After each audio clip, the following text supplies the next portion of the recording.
Hey everybody. Hey, I want to jump on here and talk to you about should we be chasing the 1%? And I'll tell you what prompted this question from me and why I was contemplating it the last day or so. Because I I feel like I can safely say that I'm in remission of Lyme. I don't have any symptoms that cause me any problems. Same thing with the fibromyalgia. And But I always still say I'm 99% there. So there's always that 1%. And why is there always like that 1%? Why don't I say I'm 100% cured? Some people say they can be 100% cured. Everyone has their own journey and their own walk. I'm going to share with you like why I say I'm 99% there. And you've probably watched my other videos and I've talked before about that narrow health path that we have to be walking on. The reason why I was thinking about it recently was because I had some stress. We had a dog fight with our neighbor dog and my dog, and it was really scary. And it's not a normal thing at all. And it was scary, so stressful. Not just the dogs, but also a relationship with your neighbors. And then, getting kids away so they weren't watching because there's kids playing outside in the cul-de-sac. And the strength it took for me to deal with the fight and pulling dogs off. And don't worry, I was doing everything as safe as I could. Nobody got hurt. So don't comment about, I shouldn't get in the middle of a fight. It was a thing where they were locked in so I could get in there and pull. But it took me like 5 minutes of using all my strength. And I would say that I'm a fit person. And I'm pretty strong. I think I'm pretty strong. And, I'm healthy and I feel good and my arms work and my legs, everything works. And I run and I walk and I play with my kids all the time. And so it got me thinking, definitely after it, you have that adrenaline rush. And afterwards, the adrenaline lets go and I was exhausted. And I remember thinking to myself, man, I'm strong. Like, I think I'm stronger than the average like woman out there, whether sick or not, but I'm pretty strong. But I remember thinking, gosh, I am strong, but I'm fragile. And that really got me thinking about, or maybe from the outside, someone would look, oh, that lady's really fit. But I actually felt really fragile after that incident. And I haven't felt that way for a while. So it's humbling, yes, and it's a good reminder, but it made me think about that 1%. So then, of course, my mind went, okay, I'm exhausted right now. It was right afterwards. It was emotionally really hard too. And so, as we know, when we deal with the chronic illness and deal with Lyme and all that kind of stuff, emotional stress does play a role. So there's physical, emotional, there's a whole bunch of stress that went along with this incident. And I just left, I was really tired and weak afterwards for a few hours. And I had that feeling in your muscles where you're like, it's like crystallizing. It's like not like a sore muscle like you just worked out, but it's like, crystallizing. It's like, for me, it's like that stress hormone is released or something happens. I don't know the technical, but I think you know what I mean, where it's like your body is just like, oh, and got really fatigued. And I was like, oh, great. Like, this might send me into this spiral of being back in a not in remission state.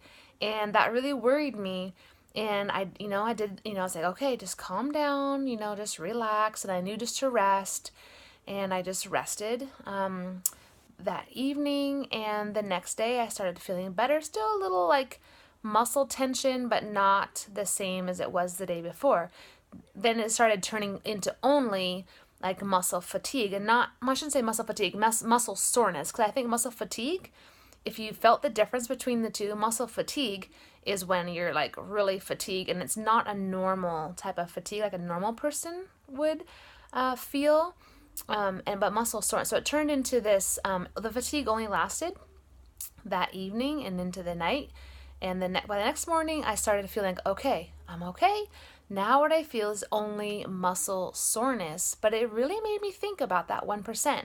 Should we be striving for that 1%? And I say no. And the reason why I say that is because Let's say you're at 50% where you want to be right now. Well, you need to be striving for that 60%, 75%, 80%, 90%, 99%. But I do feel like, in my opinion, that I don't know why, but we're always going to be at that 99%, which means we're walking this narrow health path. If we started eating like the standard American diet again, if we have massive stress in our life, if we're putting toxins all over our body or in our body, then we're going to slip down the slippery slope. So we're just fragile. I think, like, even on the outside, if you don't look fragile, and like I'm pretty tough too, but you know what? Really, honestly, to be honest, like, I'm fragile. That's humbling to think that. And I don't think you need to walk around thinking you're fragile, because that's not the mindset I want you to have. I want you to feel strong and able, of course, and deserving of good health. But the point was to be striving. Don't stress about that 1%, you guys. Get yourself to where you're at that 99% and move on, and go from there and enjoy life, live life, get your life. Once your life is back, you appreciate things so much more. It gives you perspective. And that 1% doesn't seem that important, really. It's that going from 50% or maybe even like 20%, getting to 75%. You're like, yeah, I'm getting my life back. I can do this, because you can, you guys. Okay, remember, I've been there. But getting to that 99%, I also just want to tell you, like, the longer you're in remission, the longer your body's healthier and you're doing your detoxing and your cleansing and your eating clean, the longer you're in that place and the more often you're doing those things and keeping yourself in a healthy state, the better your body bounces back. And in the last 6 months, I've had a few like stressful things come up, and I've been pretty open and honest sharing with you guys, like, I kind of think it's interesting of how my body responds to things.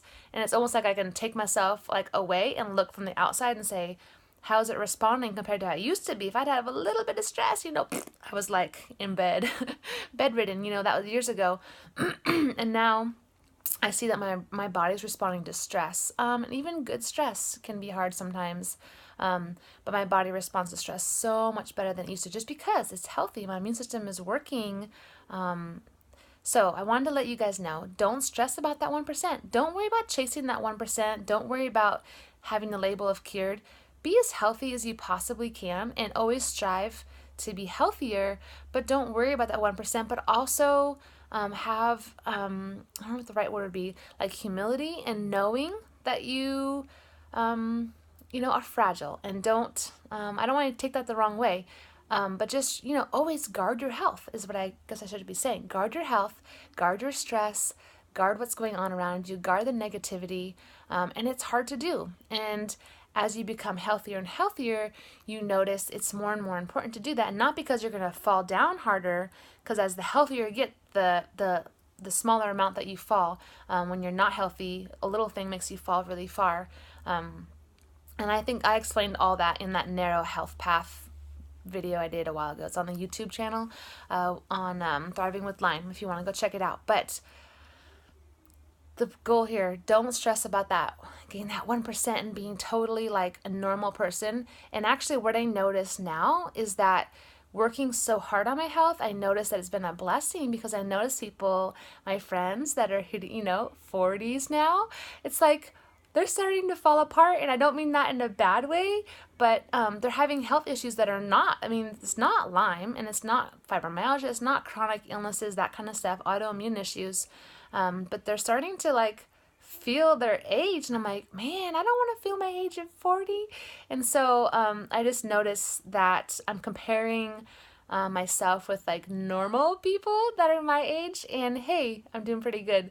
And so think of that as a blessing, whatever age you are right now. Think of it as a blessing to have this health issue in your life, and think about that as motivated you to search and research and learn and nourish your body to be healthy, so you can age very nicely and gracefully, and think of it as a blessing. So that's my rant for today. Take care, you guys. Spend time with those you love, and run away from negativity, because it's not worth it. Bye-bye, y'all.